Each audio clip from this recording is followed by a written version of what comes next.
अस्सलामुअलैकुम वीवर्स, कैसे हैं आप। उम्मीद करता हूं आप सब खैरियत से होंगे। जी, हम एक नई गेम के साथ शामिल हुए हैं, बॉयज़ वास गर्ल्स। तो कंपटीशन है इनका।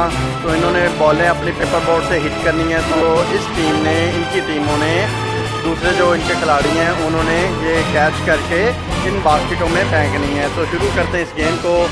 तो देखते हैं कौन सी टीम जीतती है, गर्ल्स या बॉयज़। तो स्टार्ट करते हैं। 1 2 3 स्टार्ट। एक एक बॉल।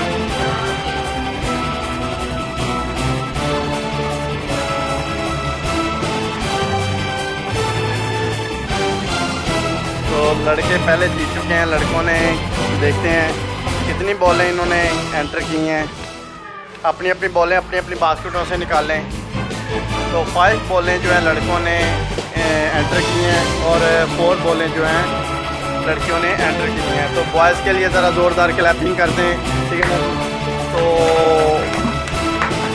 ज़ोरदार क्लैपिंग कर दें ताकि बॉयज़ की टीम जो जीत चुकी है। तो हम मिलेंगे नेक्स्ट इंशाल्लाह ताला नई वीडियो के साथ। हमारे चैनल को लाइक करें, शेयर करें और सब्सक्राइब करें। और साथ ही लगे बेल आइकन के बटन को लाजमी प्रेस करें ताकि हमारी हर नई आने वाली वीडियो आप तक पहुंच सके। पाकिस्तान जिंदाबाद।